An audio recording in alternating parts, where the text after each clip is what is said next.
East Texas has 23 teams remaining in the high school football playoffs. That means we have 15 games this week involving East Texas teams. We're beyond Thanksgiving now in the high school football playoffs. Hello, everyone. Welcome into the ETSN.fm podcast. I'm Clint Buckley, and as always, I'm joined by Chandler Vessels. Well, other than the state championship week, I think this might be my favorite week of the playoffs every year. Everyone now is legit, and it should be a lot of fun. Yeah, I mean, as you said, we have 23 teams, a few surprises that are still left, and a few teams that we thought would go far. Lufkin lost last week, and Yep. I was pretty shocked by that. But Frisco Lone Star looks pretty good, the team that beat them. So, yeah, it should be a really fun week. A lot of rematches, a lot of really good games that we're gonna get to go see. I'm pretty excited for it. Well, there are three games that I'm dubbing the showdowns this week. I think these are three games against three heavyweights, teams that I think have legit chances of not only winning their region, but if they are able to somehow get out of the region, can make some noise beyond. And we'll start off with a top 10 clash in Class 4A between the top-ranked Carthage Bulldogs, owners of a 38-game winning streak, against Midlothian Heritage, the Jaguars, coming in at 11-1. This is a game you'll be at Friday night in Frisco. Chandler, I know you're looking forward to this one. Yeah, really excited to get out there and see what I think will be Carthage's biggest test so far this season. Obviously, Carthage, really great team, have won back-to-back state championships, looking for that three-peat this year, and they haven't really been challenged this year. Gunnar Capps has been their leader on offense. They passed for over 250 yards a game with him. He's got a couple weapons in Kelvonte Dixon and Kel Williams, who's really started to come on in the second half of the season, had a game the first round of the playoffs where he had over 100 yards receiving to lead them. And that's going to be big for them because it shows that defenses can't really just hone in on Dixon. They're going to have to worry about Williams and a few other targets in that offense. But what I think this game is going to come down to is Carthage's defense, and they're facing a Midlothian offense that has been able to put up points this season, and they've done it through the air. They've got a couple of receivers who have some D1 offers, and Langston Anderson and Jay Wilkerson, and both of those guys have over 1,000 yards receiving. They've combined for 33 touchdowns this season. It's just really big numbers that they've been able to put up. And you look at the schools that are after Anderson: Oklahoma State, Texas, Baylor, Texas Tech. Is he a junior or is he a senior? He's a senior this Wow, year. so he's uncommitted still? Yeah, he's still uncommitted. I guess he's waiting probably till they've finished their playoff run. Well, he's got offers from Texas and OU? Oklahoma State. Okay. No, well, I was going to say OU. Maybe he's waiting for the outcome of Saturday's Big 12 championship game. But yeah, Midlothian Heritage sounds like a pretty dynamic offense. Yeah. So, I know Ja'Cory Ware has been really good for Carthage in their secondary. He's got 7 interceptions this season. Austin Morgan's another guy who's got 3 interceptions, seven passes defended. So, probably those two guys are going to be the ones that they're going to look to hold it down in that secondary as Carthage faces its biggest test so far. I'm pretty excited. I think this is going to be a close game. I think it's going to be decided by 1 or 2 touchdowns. So yeah, I can't wait to see how that one turns out. Another big one, same venue, but on Saturday night at the Star in Frisco. Marshall against Huntsville. Interesting connections between these two programs. Huntsville's head coach, Rodney Southern, led Marshall to back-to-back state championship games in 2004 and 2005. Obviously he's now at Huntsville. They're 11-1. Marshall, they're on a roll right now. They're 10-2, and they've been putting a hurting on teams. This one you'll be also covering on Saturday night. Marshall and Huntsville looks like it's going to be a very, very competitive football game. Yeah, I mean, you mentioned it. You saw Marshall last week, what they did in Nederland, which was kind of shocking to put up 63 points on a team like that. 50 in the second half. Yeah. So Marshall's offense has been rolling. I mean, they're averaging 43.5 points per game this season. Both their games in the playoffs, they've put up 50+, but their defense has been playing really well too. I mean, Brevin Randall, we've talked about him a few times on this podcast. Mike Washington, a sophomore who's... Jared Washington had a pick 6 last week. So, yeah. I mean, Marshall's defense, we always like to talk about their offense because, they got the flashy playmakers. They have J.J. Green, they have DeKendrick Bender, Savion Williams, Taj Washington.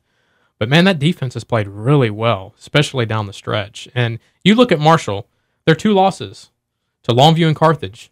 Neither of those teams have lost a game yet this year. So, Yeah. I mean, that says a lot about the level of competition that Marshall has faced this season. And, I got to see a little bit of the Huntsville game. They played right before Marshall last Friday in Houston. Huntsville's very good on defense. So, this very well could be a game of which defense is able to play the best on Saturday night. Yeah.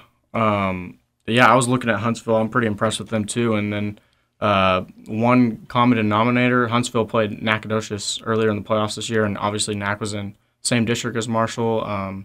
So, I mean, they both handled Nac pretty well. I mean, Huntsville won 57-7, and then Marshall shut them out 40-0 earlier in the season. But I think looking at that game and then just looking at the way both of these teams are playing right now, Marshall's on a roll, Huntsville's on a roll.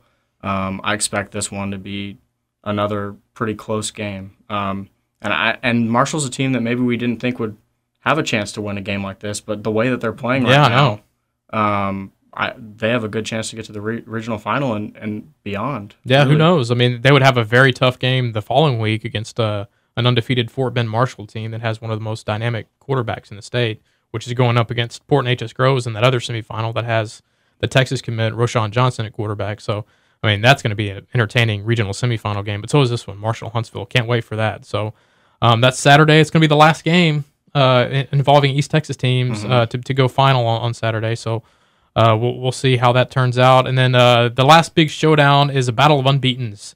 Saturday, 6 o'clock from Baylor's McLean Stadium in Waco. It's Longview versus Austin Vandergrift. Longview has just been annihilating teams all season long, and then it hasn't stopped in the playoffs. They beat Coppers Cove in the first round, 70-22. Last week over Prosper, 63-17. No one's challenged them. They're averaging 53 points per game. They're averaging of over 500 yards per game. Their defense has played really well. They forced 4 turnovers last week against Prosper.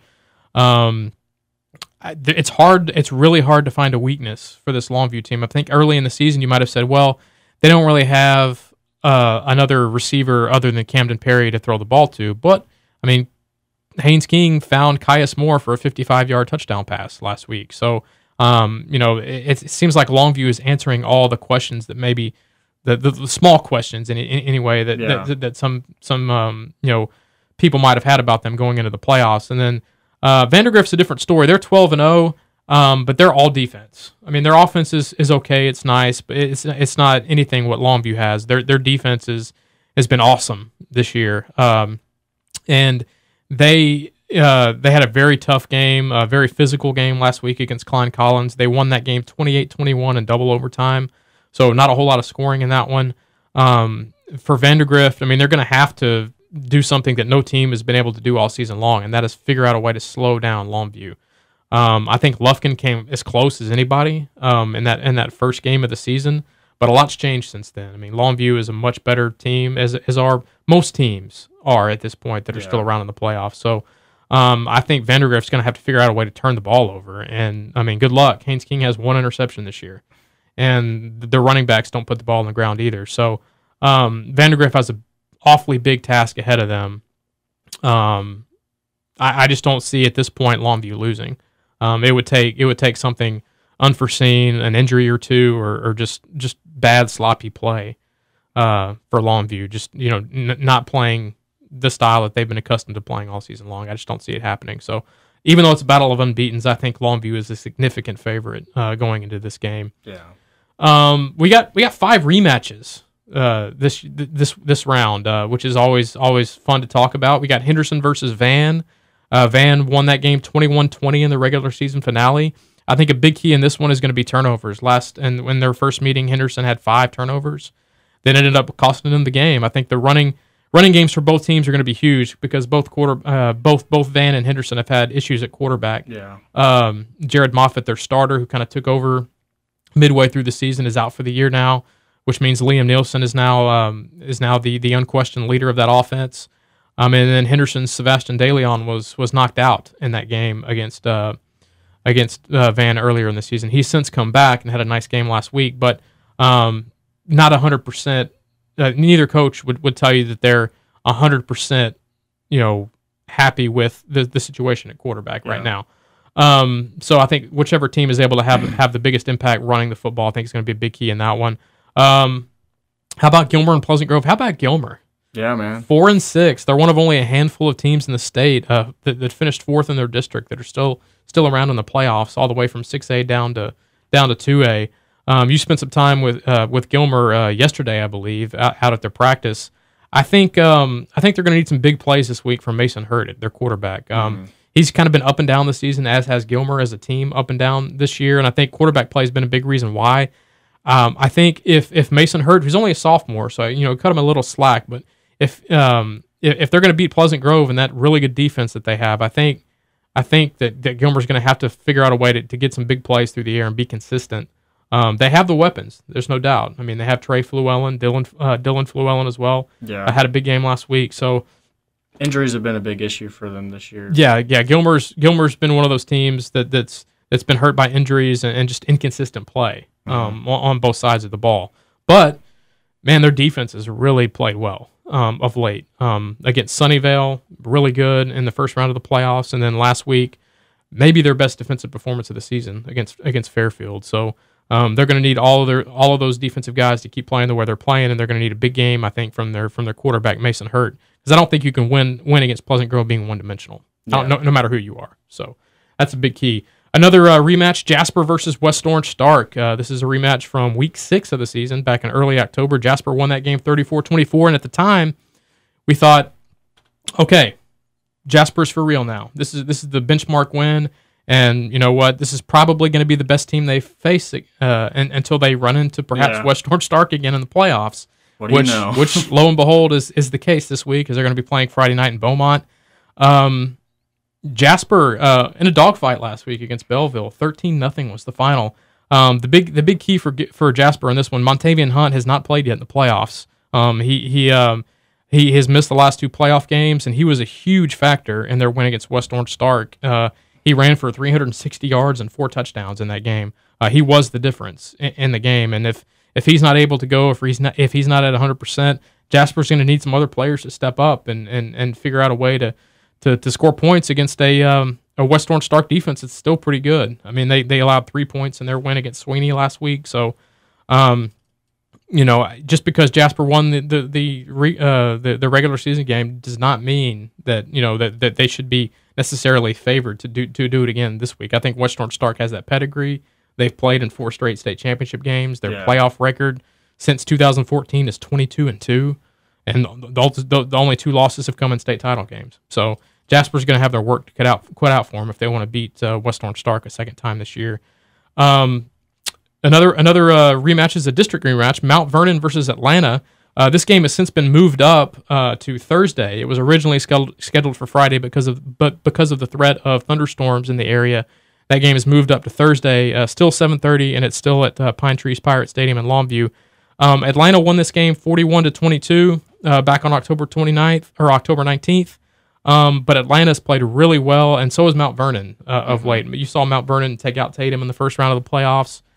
They just blew out Dallas Madison the week before, and Atlanta has played really well. They did a number on Kemp, which won the district that Malakoff is in. They outscored them 42-21. So I think the favorite in this game is Atlanta, but I wouldn't put anything past Mount Vernon and Josh Finney, because you look at how they won that game against Tatum a couple of weeks ago. Adversity is kind of their thing. Yeah. They came back and scored 3 straight touchdowns to win that game, and the type of offense that they run is sort of hard to prepare for. I mean, and now it's a day less to prepare because they moved it up. Yeah. So if they can, they run the ball, if they can manage that clock and milk those possessions and then end up scoring on those, I mean, they're going to be able to be in this game with Atlanta, I think. And but I mean, you can't discount Atlanta. I mean, Jawan King, Andrew running Samples, back, that offense is really good. So they're going to want to keep that offense off the field. Yes, no doubt. And then the last rematch, Garrison and San Augustine. This is a game also affected by weather. It was originally scheduled for Friday night at Dragon Stadium in Nacogdoches. It's now 1 o'clock Saturday. Still at Dragon Stadium in Nacogdoches. Interesting about this game, Garrison won it September 14th. Week 3, 48-39, and they haven't lost since. That started their 10-game winning streak as they began the season at 0-2. And, man, they've looked great ever since. I mean, how about Sebastian Porter? We'll get more on him in a minute, but what a fantastic season he's had both on offense and defense. And then I think a key in this game is going to be which running back has the bigger night. Is it going to be Sebastian Porter? Is it going to be T.J. Thomas from St. Augustine? Thomas is 1 yard short of 2,000 yards for the season, and Porter is above 2,200 now, I believe. So I think whichever running back shines the brightest in this game is going to come out with the win for their team. So real quickly, the other playoff games we got going on, John Tyler against Frisco Lone Star. Yeah, saw John Tyler the past couple weeks. Their offense was looking really great the past few games, and then last week they got done with their defense and special teams. I mean, they've pinned Lancaster inside their own 5 twice, and they ended up scoring on both those. And then their defense forced a couple turnovers in that game. They won 22-10. So they're going to have their offense play better to win this game. But I agree. Yep. If their defense is able to maintain the level that it's played at the past 2 games ever since the playoffs have started, I like John Tyler to at least be in this game. But after seeing what Frisco Lone Star did to Lufkin last week, 49-21 against a team that we thought was had the potential to win the state championship, and also a team that we agreed on that was probably had the best defense in the area, regardless of classification. Yeah, so it's going to be a tough one for John Tyler to get out of this one. I like Frisco Lone Star to win this game. Pittsburgh and Lorena. This is another interesting game. Lorena is 11-1. They've taken out Brownsboro and Liberty Ilo, a couple of East Texas teams, in the first round of the playoffs to get another one in Pittsburgh on Friday in Royce City. Pittsburgh's they're underrated. I mean, I don't think people give them enough credit. I mean, they finished second in that district behind Pleasant Grove. Their losses, I mean, there's really no shame in them. I mean, Jefferson to open the season. I mean, Jefferson, we saw what kind of season they ended up having. Van by 1 point because of a missed PAT at the end of the game, and then Pleasant Grove, the defending state champs. So Pittsburgh has one of the most dynamic two-way players in the area, and quarterback Jalen Jimerson, who also plays on defense. I think if he has a big game, I think Pittsburgh wins and gets to the regional championship game. Malakoff and Gladewater. Man, I think this is going to be the most physical game of the week in East Texas. Malakoff last week against Jefferson really imposed their will. Ran 64 offensive plays to just 33 for Jefferson. Jefferson had 4 offensive snaps in the first half. That just goes to show you that Malakoff, when they want to be, can really line up and control the line of scrimmage and grind away at that clock. And that's what they did last week. And Gladewater's the same way, although they have more game breakers, I would say, than Malakoff. I mean, you talk about T.C. Mentor at receiver, and then obviously Eli Carter at running back, who's averaging over 10 yards a carry. I think it's going to be important for Malakoff to obviously, keep those two guys from just going nuts and having big plays, kind of change the complexion of the game. But also, Malakoff is going to have to really win the battle up front, especially on offense, and kind of slow the game down and just limit the amount of possessions for Gladewater, I feel like, because I think Gladewater has the more dynamic weapons on the offensive side. So that's an interesting game to me. Corrigan Camden at Dangerfield. Corrigan Camden, not many people talk about them, but they're 10-2, and they finished second to Newton in that district. No shame in that. Mm-hmm. They put up 54 points against Winona last week. They're going to be going up against another high-powered offense in Dangerfield, which is averaging 55 points over the last 4 games. They took out a really good Harmony team last week in the playoffs, 48-30. Dangerfield has athletes all the way across the field on offense and defense. I think this is one of those games that has the potential to be very high scoring. I wouldn't be surprised if we saw a 55-45 type final score in this one. So track meet in store for Corrigan Camden and Dangerfield. Troop and Newton. Yeah. Shout out to Troop. They put together a pretty good run through these playoffs. Fantastic win last week. Yeah, overtime win against Wascom. Their offense has been playing really well. Wesley Ross at quarterback has been stringing together a great few games. I know he had a few touchdowns in that game against Wascom last week, but unfortunately for them, they're just going to run into the buzzsaw that is Newton.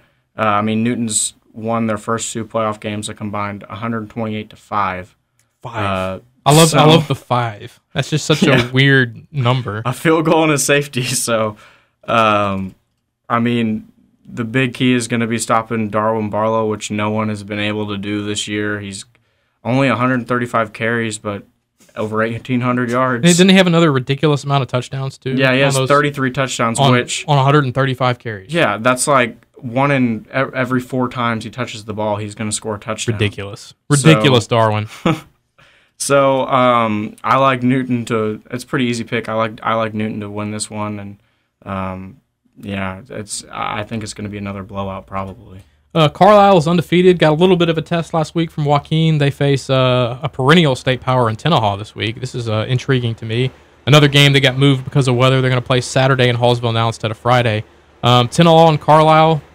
What are your thoughts? Yeah, Carlisle got a test against Joaquin, like you said, but really locked down in that second half. Only allowed 1 touchdown, and that came with 9 minutes in the third quarter. So Joaquin was scoreless the rest of that game.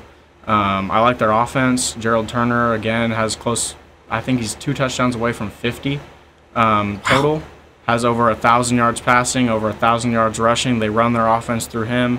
But Jay Price is his favorite target. He had 200 yards receiving last week. He really tore up that Joaquin's secondary, and a lot of it was on sort of 50-50 balls. He's a really big guy. He's like 6'3", 6'4", I think. And uncommon for the 2A level. Yeah. He can really go up and get those balls. But Joaquin also played Tenaha this year, and they ended up beating Tenaha, so that's a sort of a good measure for how this game might end up, I think. But I mean, you can't discount a team with the history of Tenaha. Right. Hayden Jenkins has been doing a nice job filling in at quarterback this year, his first year as the starter. And then you've got Jay Lloyd, who's just does everything for him. And been doing it for a long time. Yeah, since he was a freshman. Yeah, I think it'll be a pretty close game, but I do like Carlisle to continue their run. They're undefeated. They've been running through teams with the exception of Joaquin last week. So I like the Indians to win this one. Last but not least, Grapeland against Mart. Look, we all have a lot of respect for Grapeland. They're your team. Yeah, like, that's your adopted team. Ever since you moved to East Texas, your team has been the Sandies. I think it's because you like the mascot name. But anyway, they're 11-1, and they have an 11-1 opponent this week. But that 11-1 opponent happens to be the defending state champion Mart Panthers, and they're ranked number 3 in the state. They won last week's game 66-0. Although Grapeland won their game 60-0. Yeah. So, I just it's going to be hard for them to take down Mart. But I know that if they do, Chandler's going to throw a massive party at his apartment next week. Just kidding, but he'll throw one. He'll throw one with himself. He'll have a one person. Party. Yeah, he'll have an inner party celebrating which would be a massive upset. Grapeland and Mart. So those are all the games going on this week in the regional semifinals. It should be an exciting week as we get closer and closer to December. December is Saturday. Crazy, one month. Christmas is almost here. 1 month left in the 2018 calendar. Nuts.